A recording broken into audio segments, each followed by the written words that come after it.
गुलशन और मनीषा 15 साल से बहुत अच्छे पति पत्नी है। गुलशन एक मछुआरा है। उसे किसी दिन मछलियाँ मिलती है तो किसी दिन नहीं मिलती है। दोनों पति पत्नी अपने पास जो है उसी में खुश रहते हैं।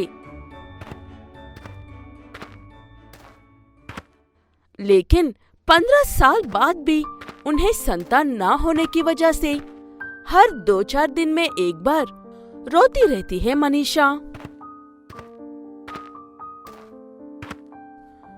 लगता है अब मुझे भी आपकी ही तरह बच्चों की उम्मीद छोड़ देनी चाहिए।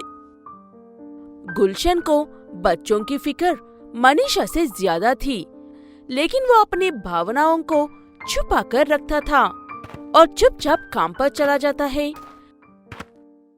ऐसे ही हर रोज की तरह मछलियाँ पकड़ने के लिए गए हुए गुलशन को एक सोने जैसे चमकने वाली सुनहरी मछली मिलती है। ये कैसी मछली है? मैंने आज तक इतनी सुंदर मछली नहीं देखी। इससे पहले ये बाकी मछलियों की तरह मर जाए, इसे पानी में डालकर रखना होगा। ये कहते हुए गुलशन उस सुनहरी मछली को एक पानी से भरी बकेट में डालकर अपने घर लेकर जाता है। मनीषा भी उस मछली को देखकर काफी खुश होती है, लेकिन वो गुस्सा थी, इसलिए एक मछली पकड़कर घर आओगी तो खाएंगे क्या? अब इस मछली को मुझे दो और काम पर जाओ। इसका ख्याल मैं अच्छे से रख लूंगी।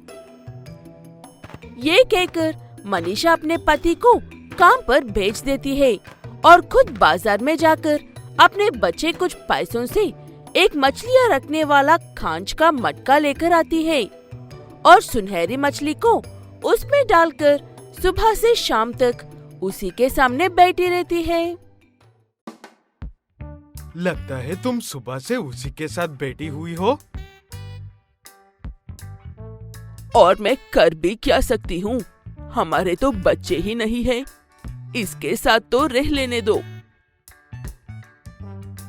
जो तुम्हें अच्छा लगे वो ही करो मनीषा। मैं खुश हूँ तुम्हें खुश देखकर। ये कहते हुए गुलशन और मनीषा रात का खाना खाकर सो जाते हैं। दोनों ही बहुत गहरी नींद में थे।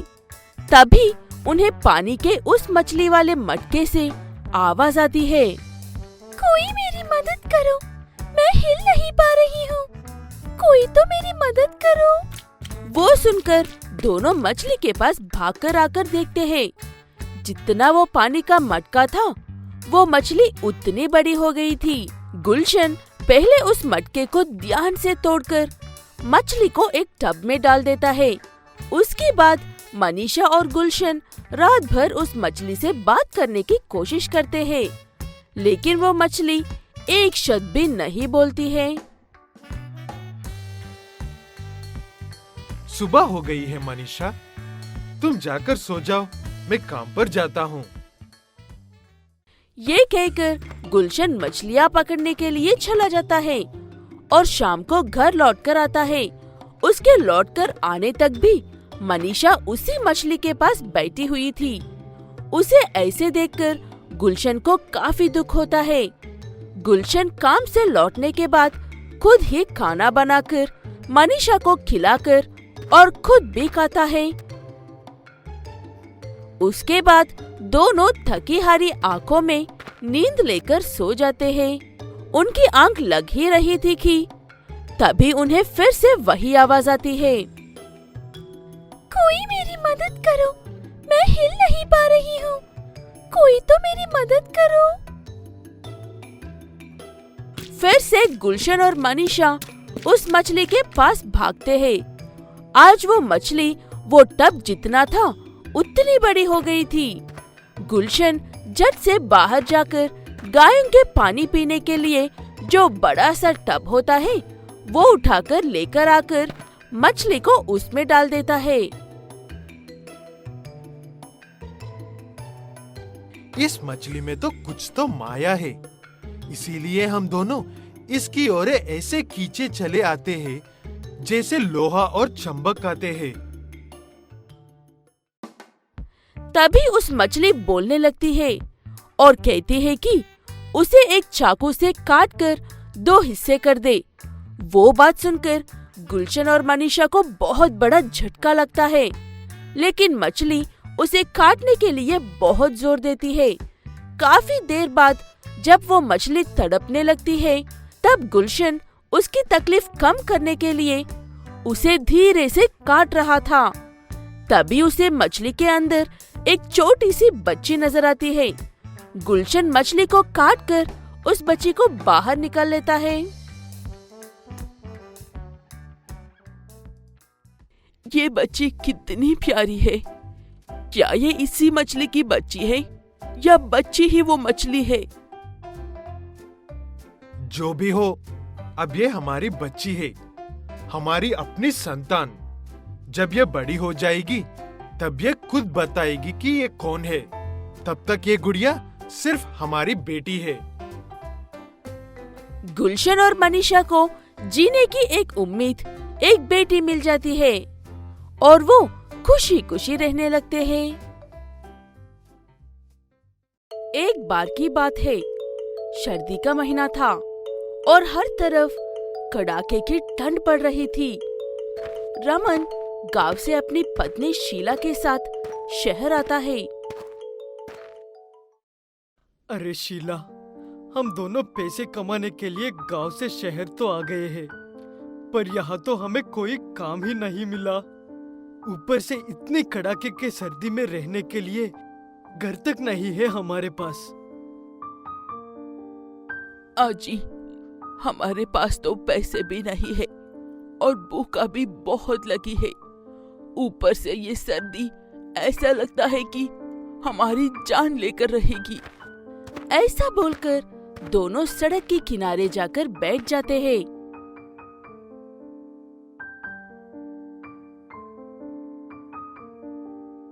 आज यही रुककर रात काट लेते हैं। तभी रमन की नजर एक लड़की पर पड़ती है जो वहां आने जाने वाले लोगों से भीख मांग रही होती है। रमन अपने मन में सोचता है कि कई दिनों से शीला और मैंने कुछ खाया ही नहीं है और हमारे कोई काम भी नहीं मिला है। क्यों ना मैं भी भीख ही मांग लूं। ऐसा सोचकर रमन भी आने जाने वाले लोगों से भीख मांगने लगता है और भीख मांगकर उसके पास कुछ पैसे हो जाता है। उन पैसों से वो कुछ खाने के लिए ले आता है।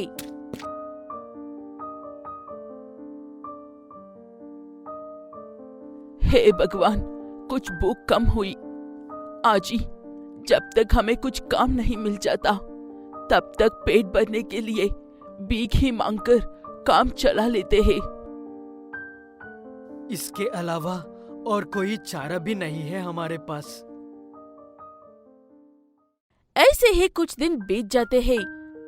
रमन को कोई काम नहीं मिलता। वो सड़कों पर भीख मांगा कर जैसे तैसे गुजारा कर रहा था। इतने में एक रोज रमन की पत्नी शीला सर्दी की वजह से बहुत बीमार हो जाती है। रमन रोते हुए सड़क के किनारे बैठकर बोलता है कि हे भगवान, ये क्या हो रहा है मेरे साथ। एक तो सिर ढकने को हमारे पास छात नहीं है और इस कड़के की सर्दी के वजह से शीला का बुरा हाल है। अब करूं तो क्या करूं मैं। तभी सड़क के किनारे एक गाड़ी रुकती है। उसमें से एक आदमी बाहर आता है और रमन से ये बोलता है कि अरे, ये भिखारी यहाँ सड़क पर क्या मरने के लिए बैठा है? पता नहीं कहाँ से आ जाते हैं। रमन कुछ नहीं बोलता और एक तरफ होकर उस गाड़ी वाले को देखने लगाता है। वो गाड़ी वाला आदमी अपनी पैंट की जेब से मोबाइल फोन निकलता है और फोन पर बात करने लगता है। फोन निकलते हुए उसकी जेब से 1-2 हजार का नोट निकलकर गिर जाता है। रमन वो नोट उठाता है और उस गाड़ी वाले से बोलता है कि अरे साहब, आपकी जेब में से ये नोट गिर गया है। गाड़ी वाला आदमी अपने जेब में हाथ डालकर देखता है। हाँ, ये नोट तो मेरा ही है। ये कब गिरा मुझे पता भी नहीं चला। तुम तो बहुत ही ईमानदार भिखारी निकले। तुम ये नोट लेकर भाग भी सकते थे, पर तुमने ऐसा नहीं किया। आजी साहब, हालात ने हमें भिखारी बना दिया। पर साहब, हम भिखारी जरूर है, पर बेईमान और चोर नहीं। गाड़ी वाला आदमी रमन की बात सुनकर बहुत ही खुश होता है और अपनी जेब से 100 रुपए निकलकर रमन को देता है। अरे साहब, ये एक भिखारी को इतने पैसे। मुझे तुम्हारी बात बहुत ही अच्छी लगी और आदमी भी तुम ईमानदार हो। बस इसीलिए दिल किया कि तुम्हें 100 रुपए दूं। साहब, ये एक बात कहूँ, अगर आप बुरा ना मानो तो। हाँ हाँ, बोलो। साहब, क्या आप इन 100 रुपए के बदले में मुझे कोई काम दे सकते हैं? मैं कोई भी काम करने के लिए तैयार हूँ। जैसे भी छोटी मोटी काम हो, मैं करने के लिए तैयार हूँ। वो क्या है ना साहब, भीख मांगना तो हमारी मजबूरी है। वो उधर देखिए, मेरी पत्नी बेचारी का सर्दी से बुरा हाल है। सिर ढकने को सिर पर चादर तक नहीं है हमारे पास। क्या बात है, मुझे ये देखकर अच्छा लगा कि तुम काम करना चाहते हो। और खुशी की बात यह है कि मेरे पास तुम्हारे और तुम्हारे पत्नी, तुम दोनों के लिए काम है और तुम्हारा रहने का भी मैं इंतजाम कर दूंगा। पर तुम्हें मुझसे वादा करना होगा कि तुम अपना काम पूरी ईमानदारी और लगन के साथ करोगे। ये बात सुनकर रमन की आंखों में आंसू आ जाते हैं और उस गाड़ी वाले आदमी को दिल से धन्यवाद करता है।